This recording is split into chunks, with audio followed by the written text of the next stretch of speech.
19 জুলাই বাসার নিচে আইসক্রিম কিনতে গিয়ে মাথায় গুলিবিদ্ধ হয়েছিল 7 বছরের বয়সী শিশু মুসা। ঢাকা মেডিকেল কলেজ ও সম্মিলিত সামরিক হাসপাতাল CMH-এ দীর্ঘদিন ভর্তি থাকার পর এখন সিঙ্গাপুরের ন্যাশনাল ইউনিভার্সিটি হাসপাতালে চিকিৎসা চলছে মুসার। তাতে তার অবস্থার উন্নতিও হয়েছে।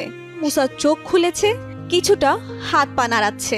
সিঙ্গাপুরে আসার আগে মুসার প্রায় শরীরে 107 জ্বর ছিল, খিঁচুনি ছিল, জ্বর ছিল, একবারেই খারাপ অবস্থা, যে মরেই যাবে মুসা। সেই পর্যায়ে মুসাকে এখানে নিয়ে আসা হয়েছে। এখানে আসার পর থেকে কিছু ভাইরাসে আক্রান্ত হয়েছে, আপনার মনে করেন যে ফাঙ্গাস ভাইরাসে আক্রান্ত হয়েছে এবং করোনাতে আক্রান্ত হয়েছে। সার্জারি করার পর মুসা চোখে দেখতেছিল না, তো আজকে 2-3 দিন যাবত বোঝা যাচ্ছে যে মুসা দেখতে পাচ্ছে। মুসা ফোন সামনে দিলে ফোনটা দেখতেছে। গুলিবিদ্ধ মুসাকে প্রথমে আনা হয়েছিল ঢাকা মেডিকেল কলেজ হাসপাতালে। সেখানে আইসিইউতে তার চিকিৎসা চললেও অবস্থা ছিল অপরিবর্তিত।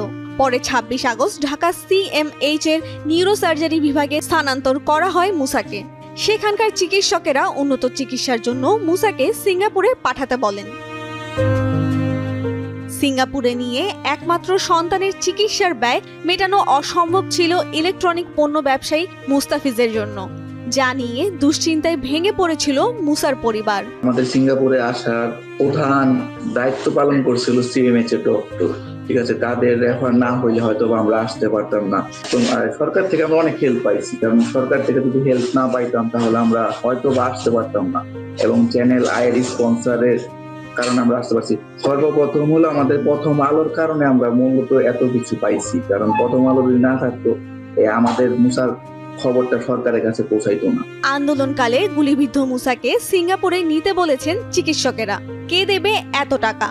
শিরোনামে 7 অক্টোবর প্রতিবেদন প্রকাশ করে প্রথম আলো। প্রতিবেদনটি প্রকাশের পর 22 অক্টোবর উন্নত চিকিৎসার জন্য মুসাকে সিঙ্গাপুরে পাঠায় সরকার। মুসাকে নিয়ে প্রথম প্রতিবেদন প্রকাশ করেন আমাদের বিশেষ প্রতিবেদক মানসুরা হোসেন। মানে প্রায় প্রতি মাসে, এরপর থেকে প্রায় প্রতি মাসেই মুসাকে নিয়ে আমরা প্রতিবেদন করি। দেশে ওর বডি, ওর অ্যান্টিবায়োটিক প্রতিরোধী হয়ে গেছে, কোনো ওষুধ ওকে ধরছিল না, যার জন্য সংক্রমণ কমানো যাচ্ছিল না।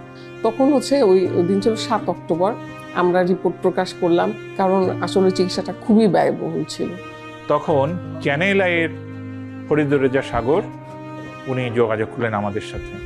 চ্যানেল আই টাকাটা জোগাড় করে ফেললো, এয়ার অ্যাম্বুলেন্স জোগাড় করে ফেললো, মানে সিঙ্গাপুরে যাওয়ার ব্যাপারটা একদমই পাকা করে ফেললো এবং ফাইনালি মুসা সিঙ্গাপুরে যেতে পারলো। নভেম্বর তার মায়ের কাছে শুনলাম যে মুসা একটা নল ধরে, তার নাকে নল ধরে টেনে খোলার চেষ্টা করছিল। তখন তার মা বলছে, মুসা কি করছো বাবা? তখন সে নাকি মায়ের দিকে জোরে করে একটা হাসি দিয়েছে, এবং এইটা মুসা আহত হওয়ার পরে এই প্রথম সে হাসলো। তার মা এত আনন্দ নিয়ে বলল যে আসলে আমারও না মনে হয় একদম সমান আনন্দ হয়েছে। নিজেদের দায়িত্ববোধের কারণে মুসাকে সিঙ্গাপুরে নিয়ে যেতে বিনামূল্যে এয়ার অ্যাম্বুলেন্সের সেবা দিয়েছে চ্যানেল আই। সিঙ্গাপুরে মুসার চিকিৎসা শেষ হতে 3 থেকে 4 মাস সময় লাগবে বলে জানিয়েছেন চিকিৎসকেরা। মুসাকে সুস্থ করে তুলতে সরকার সব খরচ দিবে বলে জানিয়েছেন বৈষম্য বিরোধী ছাত্র আন্দোলনের সমন্বয়ক শাহরিয়ার মোহাম্মদ।